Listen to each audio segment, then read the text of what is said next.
Mahabub Nagar municipality నుండి కార్పొరేషన్గా upgrade అయినప్పటి నుండి మేయర్ రిజర్వేషన్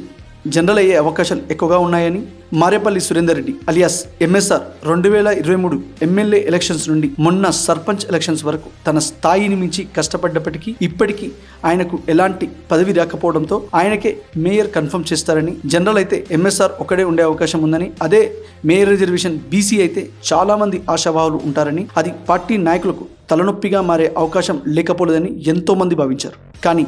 అందరి ఆలోచనలు తలక్రిందులు చేస్తూ ఇటీవల Mahabubnagar municipal corporation BC మహిళకు రిజర్వ్ కావడంతో చాలామంది ఆశ్చర్యానికి గురవగా, కొందరు విశ్లేషకులు మాత్రం ఊహించిందే జరిగిందని, కాంగ్రెస్లో ఏదైనా సాధ్యమని, డిస్ట్రిక్ట్ ప్రెసిడెంట్గా కూడా ఎంఎస్ఆర్ని చేయని నాయకులు మేయర్గా ఎలా చేస్తారనుకున్నారని, ఆయనకు మహబూబ్ నగర్లో ఉన్న ఫాలోయింగ్, క్రేజ్, ఆయన చరిష్మా ఆయనకు శాపంగా మారుతుందని ఎవరు అవునన్నా కాదన్నా కొందరు నాయకులు భవిష్యత్తు రాజకీయాలను దృష్టిలో ఉంచుకొని ఎంఎస్ఆర్ ఎదుగుదలకు అడ్డుకట్ట వేస్తున్నారనడంలో ఎలాంటి అనుమానం లేదని, ఏది ఏమైనప్పటికీ ఓ లీడర్ ఓడిపోతే ఆ నాయకుడిని, ఆ పార్టీని వీడి వేరే లీడర్ దగ్గరికి మకాం మార్చే కార్యకర్తలున్న ఈ రోజుల్లో ఎంఎస్ఆర్ లాంటి నాయకుడు పదవిలో ఉన్నా లేకున్నా ఆయనని అన్నలా ఆదరించే నికార్సైన ఫాలోవర్స్ ఆయనకుండం ఆయన అదృష్టమని, ఎప్పటికైనా పెద్ద లీడర్ అయ్యే క్యాడర్ ఆయనకుందని, మేయర్ విషయంలో ఆయన సపోర్ట్ కీలకంగా మారుందని మేధావులు అంటున్నారు. ఇక ఇటీవల Mahabubnagar municipal corporation mayor BC మహిళకు ప్రకటించడంతో కాబోయే మేయర్ ఎవరా అని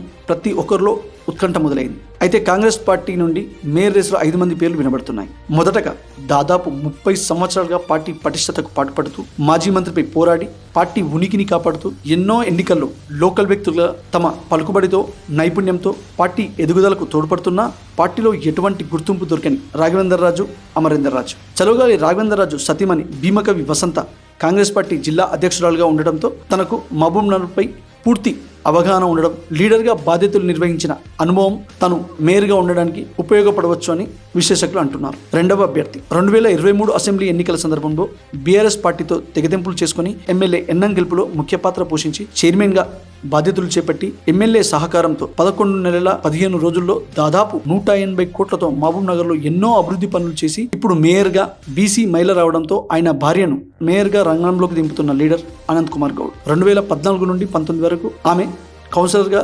క్రిస్టియన్పల్లి బీకిరెడ్డి కాలనీలో ఎన్నో అభివృద్ధి కార్యక్రమాలు చేశారని, తనకు కూడా మేయర్ అయ్యే అవకాశాలు లేకపోలేవని మరికొందరు అంటున్నారు. మూడో అభ్యర్థి 2023లో ఎమ్మెల్యే ఎన్నం గెలుపులో, ఇటీవల సర్పంచుల గెలుపులో ముఖ్య పాత్ర పోషించి సంవత్సరాలుగా అన్యాయానికి గురైన ఎంతో మందికి ఆపద్బాంధవుడిలా ఎంతో మందిని న్యాయపరంగా కాపాడుతూ పాలమూరులో పోరాట ఎదురుగా పేరున్న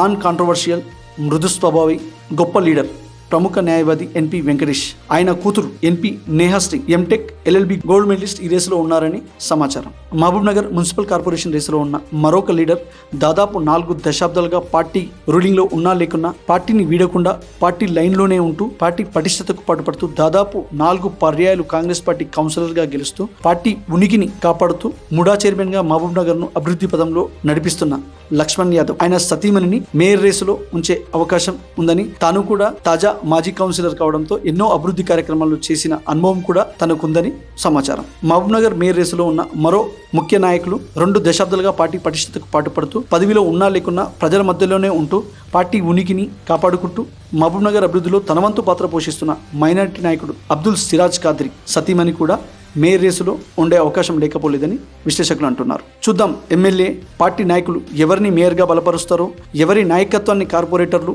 కోరుకుంటారో కొన్ని రోజులు ఆగి చూడాల్సింది.